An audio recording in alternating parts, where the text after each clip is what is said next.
Good morning. My name is Prophet Curly Brazil. I am the comforter spoken of by Jesus Christ before he was crucified, that he spoke concerning my calling.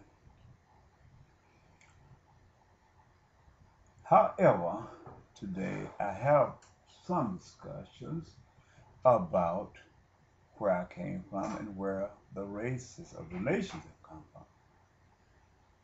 This is part here is part 7, 2011.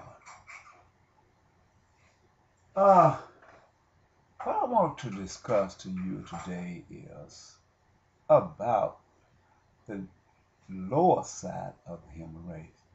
I find out we are not spoken of throughout history for some strange reason.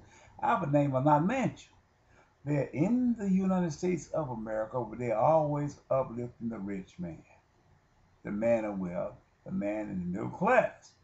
But the people who have traveled from day by day to the poor, from the poor class, here in America, somehow our name is not spoken. And this is why I have to bring the bottom up with the top.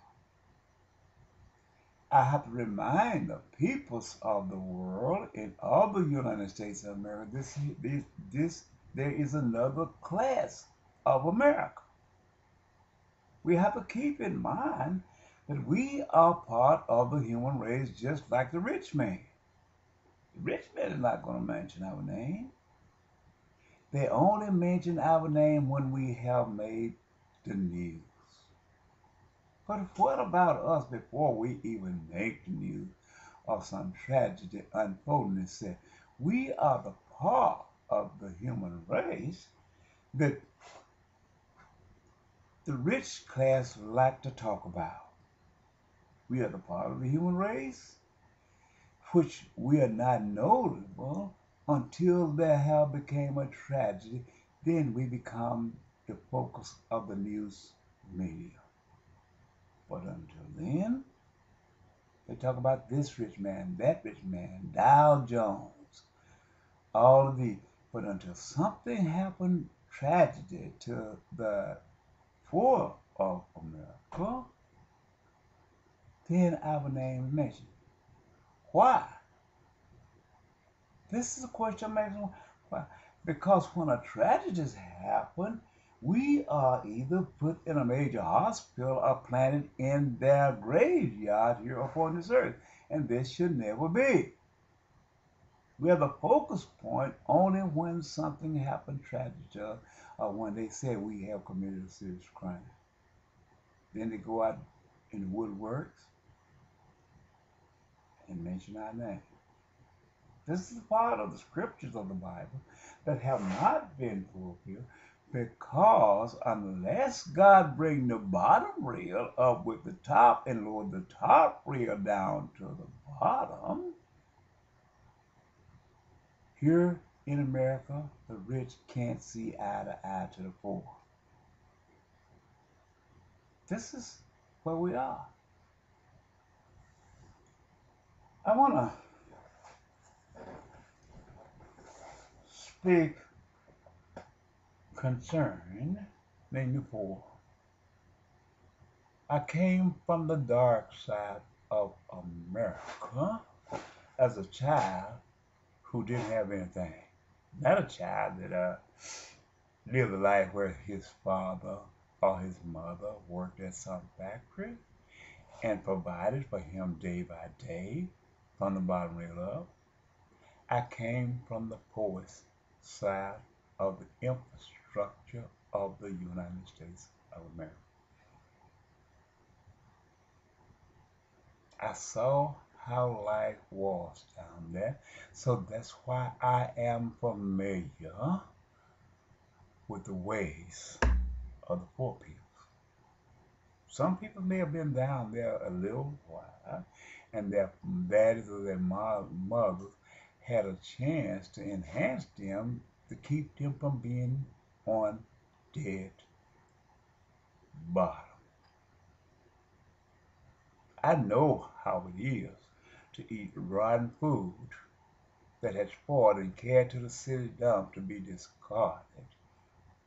And our mother sent us there, and we got that food and brought this food back. And we bless God and thank God, and we survive from this food. We thank them for the food that we had gotten off the city dump, which had been placed there to be discarded. I'm not telling no lie.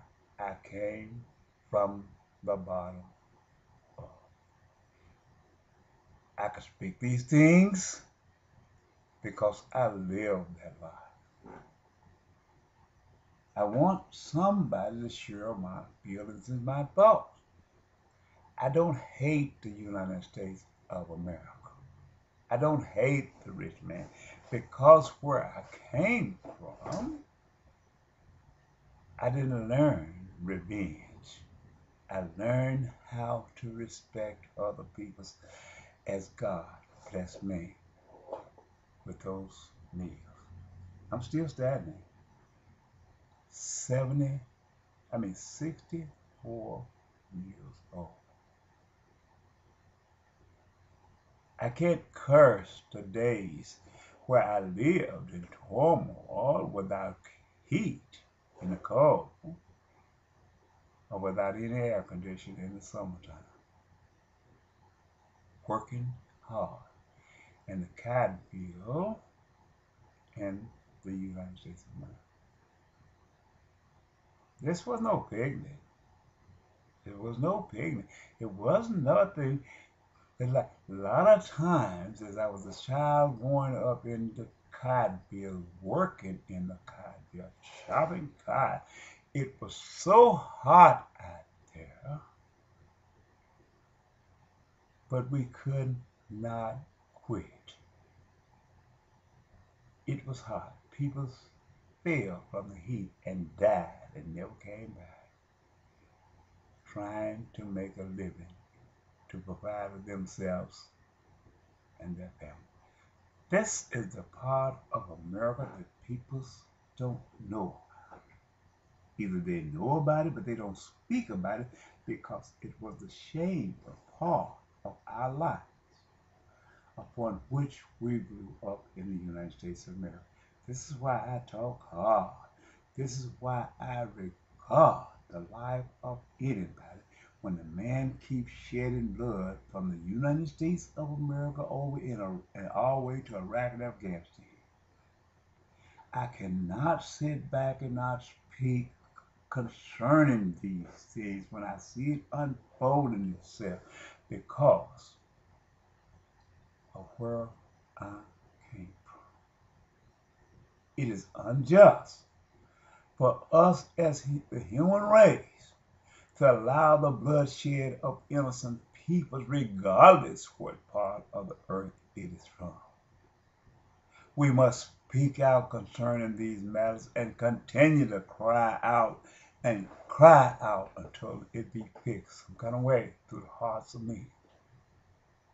We should be able to have the leverage and the freedom to speak out without somebody bridling our tongue and trying to take us out because we see the things that unfold itself in this earth. Our tongue should not be bridled. There should not be a law in the land that permits the man with authority to try to silence our mouth. We should always have that freedom to speak out against another man, another nation, without being labeled a terrorist, a homegrown terrorist in the United States of America. We should always supposed to be able to do this because where I came from, there was no salvation, no justice, nobody heard us. But we have came a long way since then. We have become more wiser than then. So we must not have our tongue silent, that we should not speak out against these things.